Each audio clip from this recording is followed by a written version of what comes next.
Ha un cognome importante. Cari telespettatori, buona giornata. Siamo in diretta, l'avevo già preannunciato, tema caldissimo, poi oggi c'è una scadenza importante, il 18 giugno, pagamento dell'IMU, e quindi andiamo a parlare di tasse da pagare, andiamo a parlare soprattutto di Equitalia e delle tante sanzioni. Chi è che non ha ricevuto una lettera di Equitalia, che a volte sono prescritte, che soprattutto creano dei problemi di non poco conto. Ci sono persone, lo sappiamo, che deliberatamente, consapevolmente, coscienziosamente sanno di evadere, e questo è un conto. Poi le conseguenze e le ripercussioni ci sono, ma questo è un dato di fatto. Ci sono tantissimi cittadini, so anche molti di voi che ci avete segnalato le problematiche, che in buona fede, a volte per una sanzione, di una dimenticanza, a volte perché veramente sono talmente tante le cose da pagare, talmente onerose, che non ce la fanno a star dietro a tutto, o si dimenticano un calcolo sbagliato oppure qualcosa che può sfuggire, e si trovano poi delle sgradevolissime sorprese. Alcuni vanno in ansia e in panico, soprattutto persone che non sanno come muoversi,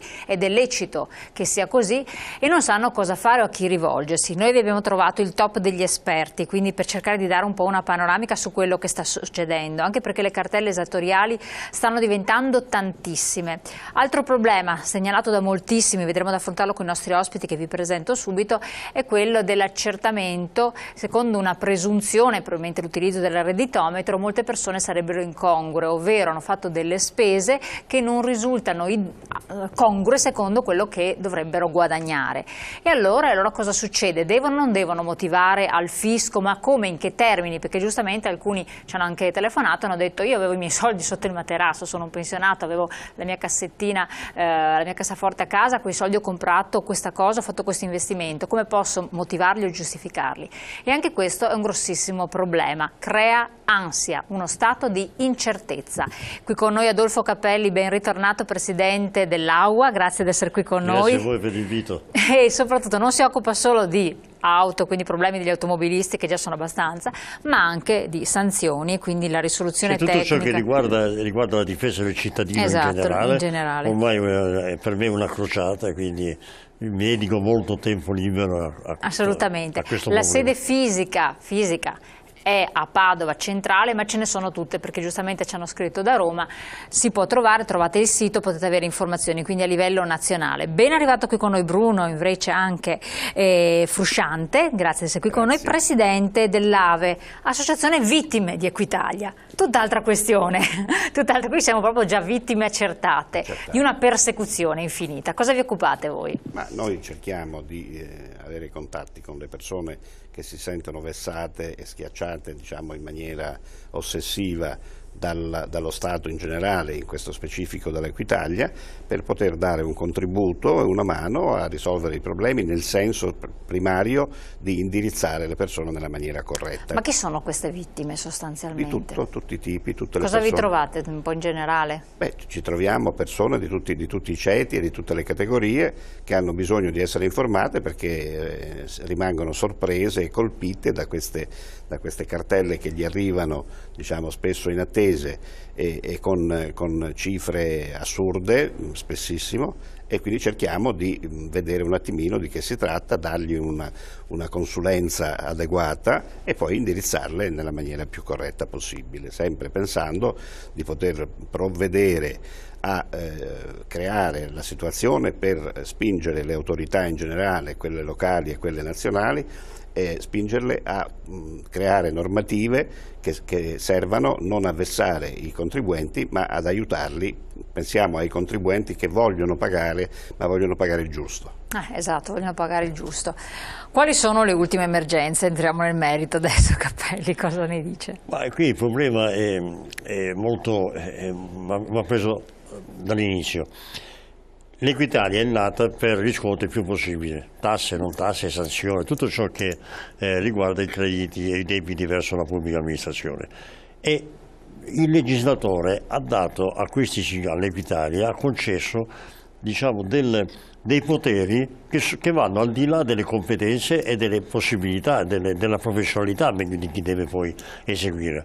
Prima c'era il controllo dell'Agenzia delle Entrate, prima di esigere un pagamento l'Agenzia delle Entrate valutava la congruità e quindi anche i conteggi che si sono fatti in un certo modo. Adesso invece si scrivono al ruolo degli importi il cui totale sfugge anche al controllo del migliore dei ragionieri contabili, si mettono delle maggiorazioni che non sono dovute. Per esempio sulle sanzioni amministrative c'è una sanzione del 10% ogni semestre o 20% all'anno, o frazioni di esso, per cui un anno e un giorno 30% di sanzioni e maggiorazioni. Ecco, la legge non lo prevede, ma lo si mette. Quando arriva la cartella esattoriale ci troviamo di fronte a un debito, ma come la multa è di 100 euro, come mai è diventata 600? Ma è lecito questo? Perché tanti si chiedono, ma è possibile? È possibile, perché tanto la cartella è un titolo esecutivo. Ma io non mi riferisco solo alle multe automobilistiche, io parlo anche delle in generale, tasse, stiamo parlando di tasse, certo. In generale.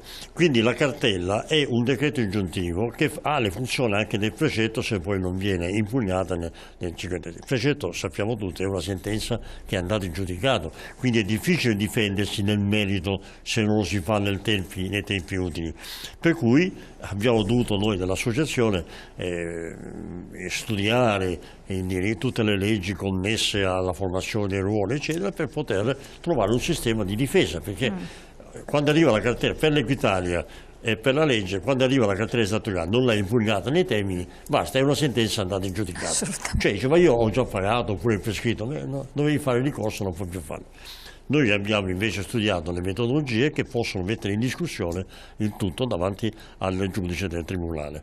È un accertamento negativo del credito, non sto qui a spiegarlo per non annoiare, dove il giudice, non siamo più noi che dobbiamo difenderci, ma il giudice ordina all'Equitalia di produrre tutta la documentazione che sta alla base del credito. Se io avanzo del denaro, certo, devo dimostrare che ho un titolo esecutivo. Se questo titolo esecutivo non ce l'ho, o perché l'ho ereditato dalle vecchie concessionarie, o è andato in prescrizione, non è stato rinnovato, o la notifica non è mai avvenuta, è chiaro che ho il diritto di far valere le mie ragioni e di non pagare.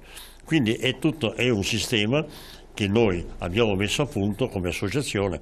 Pochissimi lo sanno in Italia, non perché noi non vogliamo dirlo. No, più che altro perché sono ancora talmente specialisti. La nostra consulenza è gratuita, però sa, è così laborioso che molti avvocati e molti commercialisti preferiscono tentare una soluzione con l'Equitalia con pagamento laterale, e qui casca l'asino, perché poi il pagamento laterale viene maggiorato dagli interessi anteriori del 9% di agio, viene maggiorato dalle spese di incasso, per cui i 1.000 euro diventano, se uno paga in 5 anni, diventano 3.000 euro. Insomma. Io dico 1.000, ma c'è gente che ha 1 milione, 2 milioni. Assolutamente, infatti. Quindi è giusto pagare il giusto, molta gente pagherebbe. Molta gente non si sarebbe suicidata sapendo che c'era la possibilità di far annullare questi ruoli, o quantomeno di far ridurre l'importo da pagare alla realtà attraverso una perizia fatta dal tribunale, certo, con un pagamento rateale che tenga conto degli interessi reali e non degli interessi aggiuntivi, e molta gente pagherebbe. Questo è un dato di fatto. Dal punto di vista politico, quindi queste sono cose tecniche, dopo andremo ancora più nel merito a capirle. Sappiamo che ci sono stati tantissimi imprenditori che si sono suicidati, persone che comunque sono arrivate al gesto estremo oppure sono state molto vicine, perché ognuno in proporzione a quello che ha a volte non riesce a reggere l'impatto, il colpo, e quindi qui andiamo anche a una questione un po' più generale della liceità di un'azione così forte e drammatica, soprattutto la presunzione, quello che si dice di colpevolezza, cioè si presume che comunque il cittadino sia colpevole in un modo o nell'altro. Infatti noi vorremmo fare in modo di creare una situazione per la quale le autorità locali, quindi comuni, regioni e poi naturalmente lo Stato, facciano delle azioni. Noi proporremo anche dei tavoli di discussione in queste sedi per fare delle azioni tali da poter cambiare la legislazione, perché non so se lei lo sa, ma da fine anno praticamente Equitalia in teoria sparisce, quindi i comuni sono alla ricerca di affidare dappertutto, ovunque? Dappertutto, di affidare i compiti di Equitalia a altre organizzazioni, altre società, altre banche, istituzioni, non si capisce bene cosa. Però tutto questo non serve assolutamente a niente se non si cambia la legislazione e le procedure, in quanto se rimangono identiche non cambia assolutamente niente. Allora noi stiamo suggerendo in tutte le sedi possibili e immaginabili, affinché i comuni, le regioni, le province si prendano in proprio l'incarico di riscuotere questi tributi e queste tasse, senza caricare naturalmente tutti questi tributi di ciò di cui sono caricate oggi. in modo tale, normalmente i comuni, le province e le regioni hanno il personale per poter fare questo, non c'è bisogno di un'altra struttura che si occupi di questo e che è pagata e costa l'ira di Dio. Assolutamente. Cioè, questa è la nostra azione che stiamo conducendo giorno per giorno e che vorremmo proporre a livello nazionale, perché noi abbiamo la nostra struttura a livello nazionale. Noi abbiamo anche delle sedi adesso che si stanno creando nel Lazio, diciamo nelle Puglie, a Firenze, eccetera, per cui vorremmo pian piano, naturalmente questa è un'associazione che è nata da poco, è nata a gennaio, per cui noi ci stiamo muovendo in fretta, ma ci vuole il tempo necessario. Comunque l'obiettivo principale è quello di fare in modo che, senza naturalmente dover ricorrere a sistemi di violenza che accusiamo e assolutamente diciamo, condanniamo nei confronti di Equitalia. Equitalia fa il suo dovere, fa il suo coso, però la legislazione è assolutamente da correggere. Ma i dipendenti di Equitalia che fine farebbero? Ma i dipendenti di Equitalia, io penso che troveranno senz'altro perché lei non dimentichi che Equitalia è una SpA che è costituita per il 51, mi pare, dal Tesoro, cioè praticamente... Quindi sono dipendenti pubblici praticamente? Praticamente sì, perché sono Tesoro e INPS che sono i soci di Equitalia, certo. Per cui loro troveranno senz'altro una sistemazione per queste persone. Ma una volta però che si è deciso, perché la chiave è quella, che si è deciso, a parte che gli stessi adesso addirittura mi risulta che in alcune sedi, tipo Cittadella per esempio, un ufficio di Equitalia viene inserito dentro il comune, insomma la cosa non piace a nessuno. No, certo, perché a questo punto te lo butti fuori dalla porta e torna dalla finestra. Bisogna vedere se questi sono tentativi o se sono iniziative locali dovute a impostazioni, diciamo, di tipo... A rischio politico del sindaco, non si tratta di dare la caccia assolutamente, qui si dà la caccia alle streghe, esatto. Perché l'evasore è un conto. Gli evasori e tra l'altro sono noti. L'evasore deve essere accertato dall'Agenzia delle Entrate o dai comuni per quanto riguarda le sanzioni, ma non dall'Equitalia. L'Equitalia è un semplice, è un organismo per riscuotere le tasse. Ma perché Equitalia interpellata dice no, noi abbiamo l'ufficio, cerchiamo di venire incontro alle esigenze del cliente, poi nella realtà parliamo con le persone e dicono che si sono trovate dei muri di gomma. La categoria degli impiegati, dei funzionari dell'Equitalia, o sono ignoranti, cioè non conoscono la materia, o hanno ordini dall'alto, perché non è possibile non riconoscere in autotutela, che poi non sarebbe giusto parlare di Equitalia in autotutela perché l'organo impositore è il comune, lo Stato, l'Agenzia delle Entrate, eccetera. Quindi sono loro che devono dichiarare se il debito è prescritto, è pagato, se c'è un errore di valutazione. L'Equitalia dice io ho avuto la cartella, devo incassare. Però è anche vero che ci sono diverse sentenze, non soltanto dai giudici di merito, ma anche dalla Cassazione, che dice che l'Equitalia è responsabile quando esige il pagamento di un importo che non è dovuto perché è prescritto ed è verificabile per Tabulas. Tu lo vedi subito se è prescritto o non è prescritto. Io mi sono rivolto tante volte, io ho un ottimo rapporto anche con la direzione dell'Equitalia, un po' di tutta Italia, ma quindi delle volte intervengo personalmente, sono ascoltato, forse perché hanno un timore reverenziale nei miei confronti, perché rappresento un'associazione a livello nazionale, però io mi auguro che non sia così, ma certo io ottengo dei risultati che non ottiene il singolo cittadino quando va a proporre gli stessi motivi che propongo io. Ecco, quindi quando l'Equitalia mi dice no, effettivamente queste sanzioni amministrative sono prescritte perché sono passati 5 anni o 10 sono tasse e quindi noi li mettiamo, va bene, li sospendiamo, certo, sì. Mi paghi il resto, se vado io me lo dicono, ma se va qualcuno voglio rateizzare tutto anche ciò che è prescritto. Perché hanno l'interesse a rateizzare tutto. Allora mi dicono, no, queste sono multe del comune di Canicattì, devi andare al comune di Canicattì per fare. Io sono andato anche, non dico Canicattì per dirne, però certo, siamo qui nella zona, sono andato a parlare con chi ha formato i ruoli per delle multe prescritte e mi hanno detto qui non c'è problema, lì noi annulliamo questi ruoli. Poi mi hanno mandato una lettera dicendo che non possono farlo perché tecnicamente non è possibile farlo. Quindi l'Equitalia ti manda là, il cittadino gira e vaga. L'unica cosa che può fare è rivolgersi al giudice, il quale dovrebbe non soltanto annullare, ma condannare anche alle spese, e va bene, chi non ha fatto il proprio dovere. Perché qui c'è omissione dati d'ufficio. Io sto pensando anche a introdurre il discorso a livello penale anche, Penale, perché stavo è ora di pensando anche finirla, ma non di perché voglio vedere in galera qualcuno, ma perché deve finire questa vessazione. Ma anche perché forse farlo con cognizione di causa a un certo punto, non tanto per perseguitare le persone. Andiamo un attimo in pubblicità, riflettiamo su questo, poi se avete delle domande da fare approfittatene.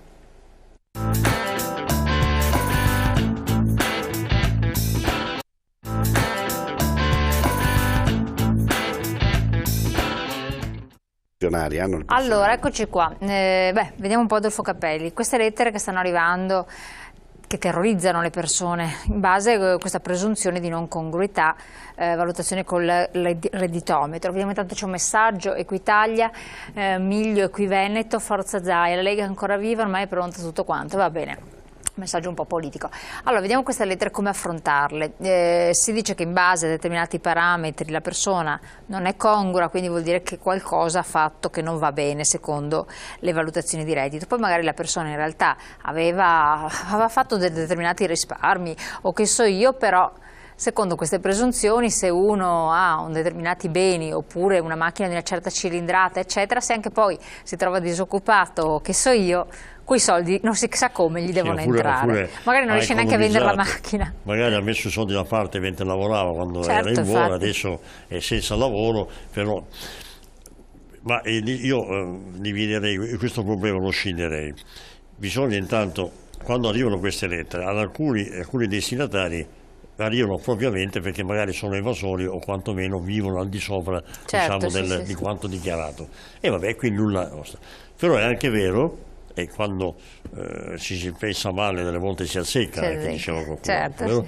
È anche vero che poi queste lettere arrivano a gogo, arrivano a tutti. Arrivano. Sì. Allora, arrivano a tutti, anche chi non li merita. Allora, chi ha la coscienza a posto può anche andare all'agenzia delle entrate e dire no, i miei redditi sono questi, e quindi può resistere all'eventuale contestazione. Chi non ha la coscienza a posto, gli conviene anche trovare una soluzione. Però è anche vero che delle volte l'importo che ci viene richiesto, diciamo, è di modesta entità, anche se non dovuto, però sono sempre soldi. E allora a un certo punto uno paga. Questa è una forma di ricatto, infatti, occulto. Quello discorso. Dice, io pago per non avere problemi. Poi specialmente poi l'italiano, che poi impersonato da Alberto Sordi, quello che ha sempre il timore riverenziale, o perlomeno è il vigliacco di turno, non dico tutti, ma succede, pur di vivere tranquillamente riesce a pagare. Ma secondo me bisogna anche risalire a chi ha fatto questa legge, perché i funzionari che accertano una presunta evasione, ecco la presunzione, va bene, ha dei premi e non dovrebbe averli perché ha già lo stipendio. Per quale motivo? Quindi hanno degli incentivi a trovare più evasori possibile, quindi una nulla. percentuale sulla multa. Io sparo a zero, qualcuno pagherà. Insomma, ecco, quindi anche questo è Ma allora queste persone vadano o non vadano a giustificare? Poi giustamente ci sono pensionati o pensionate che avevano il gruzzoletto sotto il materasso, che è tipico degli italiani tra l'altro, soprattutto di una certa età, o avevano dei risparmi, hanno magari acquistato un piccolo appartamento come rendita per una pensione, con soldi accumulati nel tempo, oppure la liquidità che non avevano a suo tempo messo in banca o quant'altro. E ci sono tanti casi, intestando la casa a se stessi, su cui adesso, dandola al figlio, su cui adesso ci pagano peraltro l'IMU seconda casa, per cui andiamo a rabattarci in situazioni paradossali. Ti chiedo ad entrambi, in un verso o nell'altro, cosa fanno? Devono rispondere anche se non hanno prove provate, insomma. Ma io direi che un colloquio con il funzionario che gli ha mandato la lettera, però ricordiamoci che chi manda la lettera firma col suo nome e cognome, cioè i responsabili di quel procedimento. Quindi chiedere comunque sempre il nome e cognome della persona con cui si ha a che fare. Se non è scritto bisogna chiederlo, e se non si viene a sapere, il responsabile del procedimento è il direttore della struttura, però c'è la persona fisica al quale bisogna sempre rivolgersi comunque, perché lui risponde civilmente e anche penalmente di eventuali errori. Perfetto, adesso chiedo anche a lei, un attimo solo che c'è una telefonata. Prego. Pronto? Sì, pronto?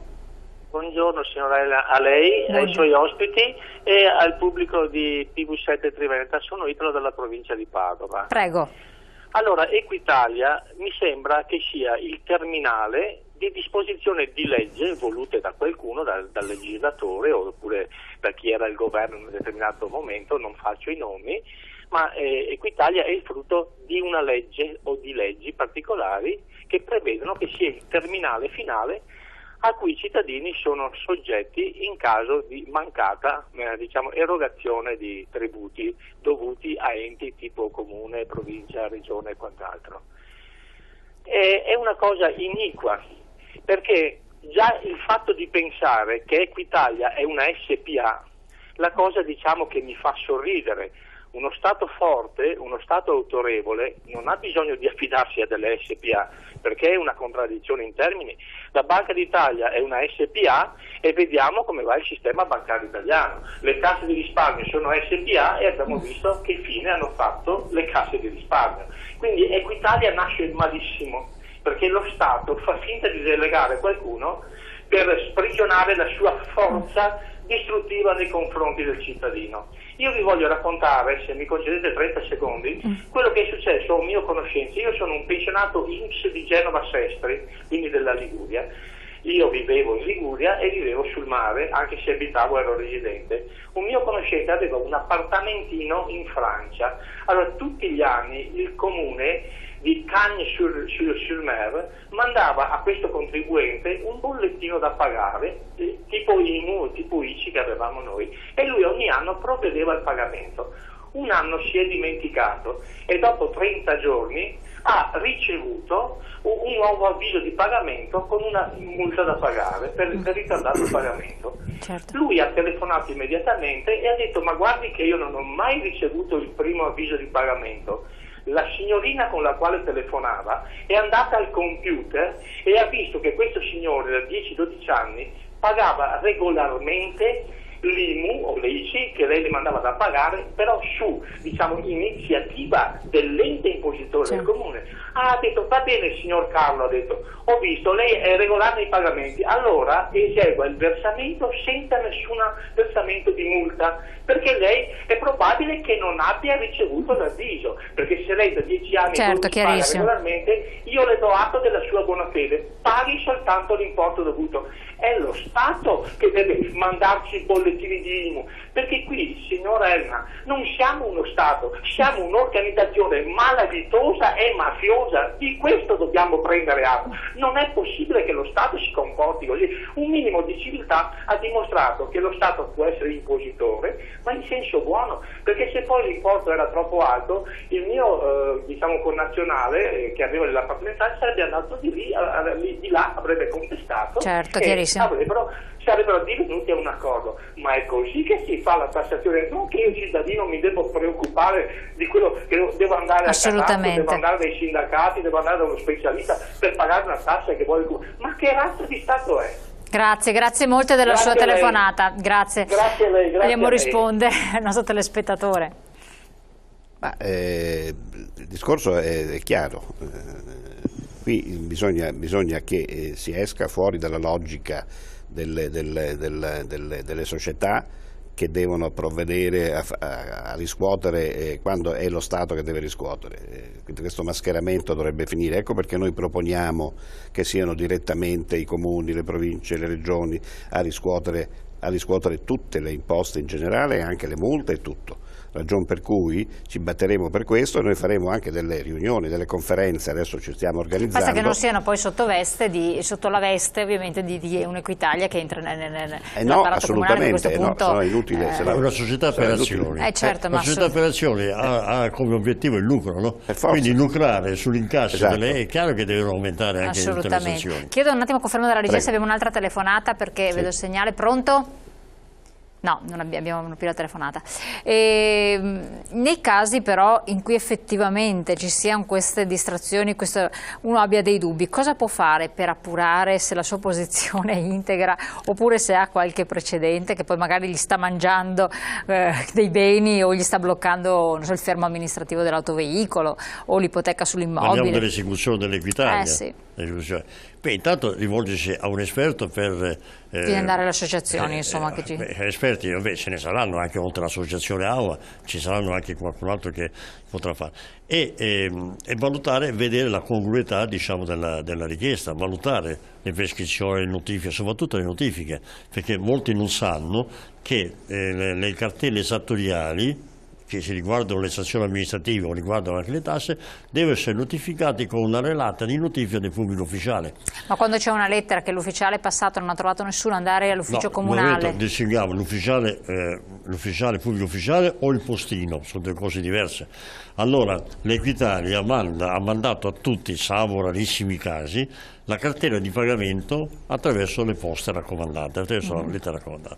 Ecco, per la legge questa non è valida, questa notifica non è valida per legge, e ci sono diverse sentenze anche di merito. Perché? Perché è vero che Equitalia può dimostrare con la cartella di ritorno, di ricevuta di ritorno firmata dal destinatario che ha ricevuto una raccomandata, ma non potrà dimostrare che dentro quel plico ci fosse la cartella.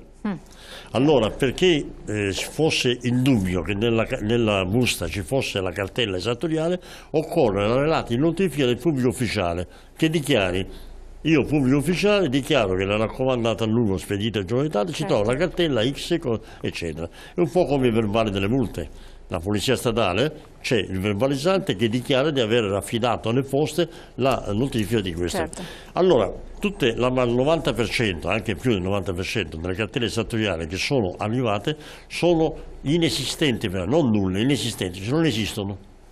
Per cui la causa che noi facciamo anche è basata anche su questo, cioè diciamo al giudice che obbliga l'Equitalia a esibire la prova dell'avvenuta notifica della cartella. Noi non l'abbiamo mai ricevuta. Equitalia viene con la ricevuta di ritorno della posta: no, questa mi dispiace, non è la prova che dentro la busta ci fosse. Per quanto mi riguarda c'erano gli auguri di Natale, forse, non lo so perché non c'è scritto. Dove c'è scritto?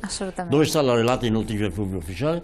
A questo punto, a un torto collo, come si suol dire in gergo, il giudice deve annullare il ruolo, quindi la cartella no perché è inesistente, annulla i ruoli per gravi vizi di forma.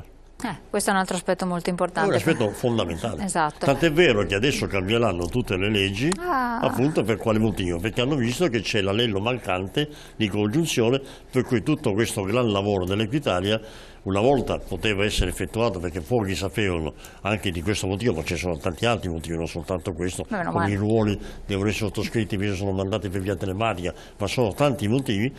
Ha capito l'Equitalia, c'è chi gestisce il tutto, che prima o dopo ci sarà una rivoluzione perché tutti faranno causa. Allora, per evitare questo si sta già pensando di sostituire l'Equitalia con un altro organismo.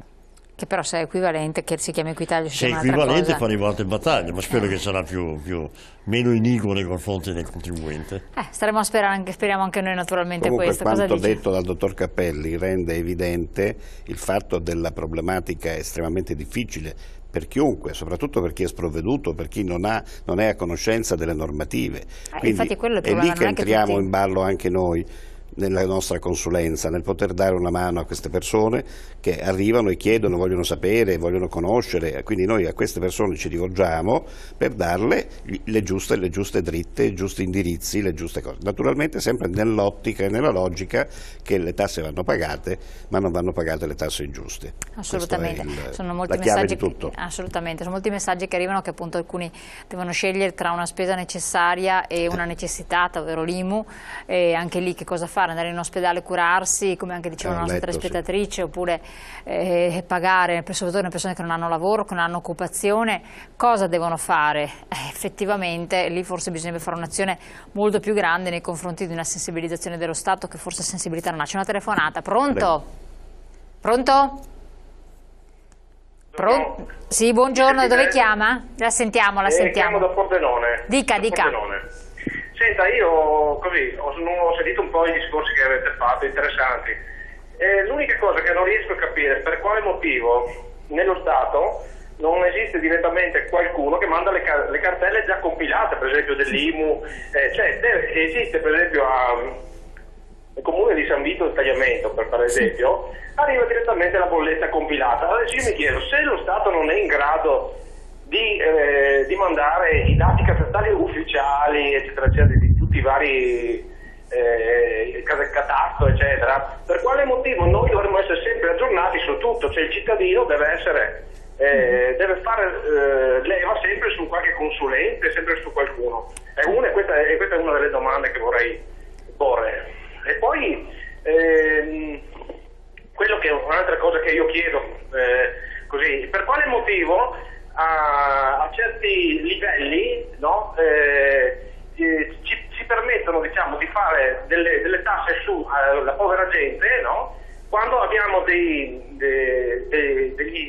stipendi, delle pensioni assolutamente assurde, fuori di ogni livello. Io capisco che uno può aver lavorato tutta la sua vita, aver fatto diciamo delle grossissime business, essere un... Certo. Però c'è l'esempio che abbiamo da questa gente. Qual è questo esempio? Mi dà l'idea che quando c'è bisogno di riscuotere ci prendono tutti in generale come le mucche da mungere, mi scusi, che certo. Non so se mi sono chiarissimo, espresso. assolutamente. Chiarissimo. Ecco. Benissimo, le diamo una risposta. Guardi, andiamo in pubblicità pochi minuti, quando torniamo le diamo le risposte che giustamente sono anche lecite. Infatti, grazie ancora della sua telefonata. Tra poco. Arrivederci.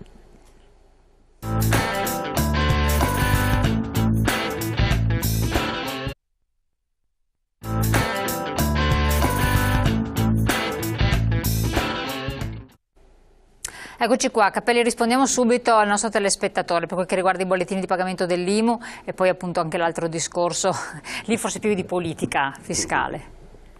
Per quanto riguarda i bollettini dell'IMU, è il comune, no? Il responsabile. Giustifichiamo anche questi comuni. In effetti la legge non è molto chiara, si paga in 2 rate, si paga in 3 rate, quanto pagare, gli estimi catastali devono essere aumentati al 60%, è un lavoro molto laborioso. I piccoli comuni ci sono anche riusciti perché hanno mandato, diciamo, questi bollettini, ma i grossi comuni non hanno neanche il tempo di poterlo fare.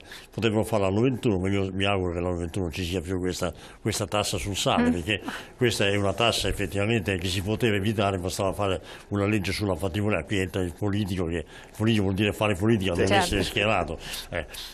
Si poteva fare una legge sulla patrimoniale e lo Stato avrebbe guadagnato 7-8 miliardi in più, questo è stato dimostrato, quindi non si poteva, la gente che si è costruita la casa poteva anche essere esonerata, diciamo, da questa tassa.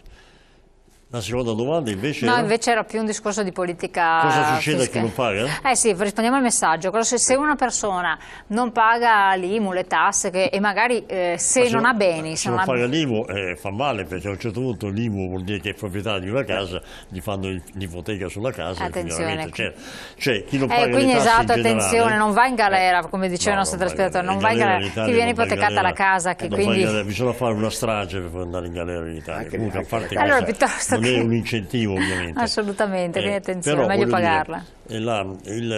Lo Stato è forte con i deboli e poi deboli con i forti, è una frase ormai risaputa. Chi non ha nulla da perdere e non paga, non succede nulla, a meno che non ci sia la frode, non scivoliamo nel penale. Certo. Va bene. Ma chi non ha nulla da perdere e non paga, non succede nulla. Chi ha qualcosa naturalmente viene tartassato. Quelli che hanno da perdere, i pensionati, perché tolgono chi ha da perdere poco, cioè chi ha quel poco e quel poco lo possono portare via, cercano di bastonarlo il più possibile, perché chi ha tanto, per carità, quello non viene toccato. Pronto, chi ha in linea? Umberto, buongiorno. Da dove chiama? Da Fossalta di Piave. Prego, abbassi il volume così ci dica tutto. Un momentino che abbasso il volume qua. Ecco qua. Dunque, io avrei 2 domandine, con la vostra cortese risposta, spero, e un piccolo commento. La piccola domanda, io sono stato all'estero per 42 anni, ho ricevuto la mia pensione, frattempo sono riuscito a farmi una piccola casa qui in Italia, è venuto il momento di pagare l'IMU, va bene, perché l'IMU, cioè la tassa sull'immobile, esiste in tutta Europa, anche a Lussemburgo, dove ho vissuto. Vorrei sapere per quale motivo, visto che sono sempre residente a Lussemburgo, ma in affitto, devo pagare 2 volte l'IMU perché considero la seconda casa a Lussemburgo. Se ce n'è una in Italia e una a Lussemburgo, chiaramente perché ne ha 2. No, io ho una casa in Italia di proprietà, punto. Sì. Io sono in affitto a Lussemburgo. Se non ha proprietà. Ma Lussemburgo ha un'altra casa, non ho capito. Ha una casa a Lussemburgo? No, non sono proprietario, sono in locazione, non è mia. E allora no. Vabbè, lui ha la residenza, forse Lussemburgo è... questa è una delle anomalie della legge, in effetti è qui che stanno discutendo anche per questo motivo, perché poi c'è anche il fatto, nello stesso caso, possiamo paragonarlo al pensionato che ha una casa propria, però poi va in pensione presso una struttura pubblica, deve pagare la residenza presso la struttura pubblica, quindi paga la seconda casa, la sua prima casa. È una delle anomalie che va certamente corretta. Poi l'altra domanda? L'altra domanda è la seguente: io avendo lavorato 42 anni all'estero, mai un giorno in Italia, non ho mai chiesto un soldo di aiuto a chi che sia. Sì, dica. Vorrei sapere per quale motivo vengo in Italia, perché tutta la famiglia è in Italia, voglio passare un po' la mia anzianità tranquillamente. Sì. Devo naturalmente fare una dichiarazione di redditi, la mia pensione è già tassata all'origine, alla source si dice da noi all'estero, sì. Per quale motivo dopo i 20.000 euro devo essere tassato ancora qui in Italia? Ho capito. Adesso ad aggiungere qualcos'altro, così dopo rispondiamo alla sua domanda. Va bene. Va bene così. Grazie, adesso rispondiamo, grazie molte. Cosa diciamo? Il fatto che la legislazione probabilmente prevede questo, adesso io non lo posso consultare al momento, quindi probabilmente dopo i 20.000 euro prevede un ulteriore aggravio o tassazione. Per il fatto che comunque... il perché sia così, onestamente non sì, è un problema un po' complesso, perché lui, se ho ben capito, ha la residenza in Lussemburgo, e però ha domicilio in Italia, vive in Italia. Esatto. Però prende una pensione in Lussemburgo. Ma la pensione gli arriverà in qualche banca italiana. Per cui, insomma, quindi transita attraverso l'Italia, maldestramente. Ma insomma a questo punto un commercialista dovrebbe risolvere il problema. Io non saprei come fare, ma certo che le tasse si pagano al paese d'origine, non al paese di residenza, non al paese dove... A meno che non abbia delle proprietà qui, ma mi pare che le abbia escluse. Certo, bisogna che lei si rivolga a un commercialista per vedere un po' dov'è il problema, dove sta il problema. Certo che se c'è una legge, tutto è regolamentato dalla legge, di cui adesso non siamo francamente a conoscenza, ai noi purtroppo, anzi ai lei non si salva. Poi bisogna vedere se la dichiarazione dei redditi la fa in Italia o la fa, certo. La fa E poi comunque un cittadino italiano ha degli oneri fiscali, fa la dichiarazione dei redditi la farà in Italia. Assolutamente deve farla in Italia, per cui ci passa attraverso il fisco.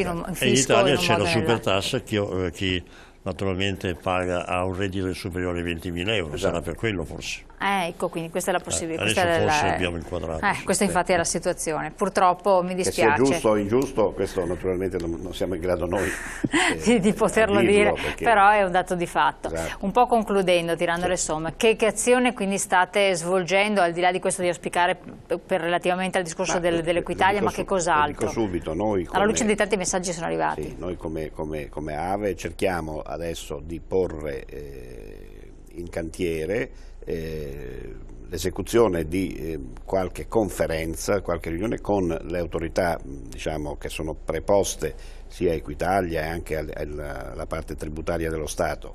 In più convocheremo gli esperti che riusciremo a contattare per fare delle conferenze come si deve e porre il problema, che è quello che inizialmente ho detto, cioè porre il problema che si decida di far incassare tutto ciò che lo Stato deve incassare dai comuni, dalle province e dalle regioni. Quindi una forma di federalismo, insomma. Quindi il discorso è che praticamente si pagano soldi in più che non si dovrebbero pagare. Poi dopo, come diceva giustamente lei, l'osservazione su come impiegare queste persone, la troveranno la soluzione di come impiegare queste persone, non è che non la troveranno, ma che vengano queste persone pagate coi quattrini di chi paga. Certo, è un onere ulteriore, è un onere fuori luogo, secondo noi.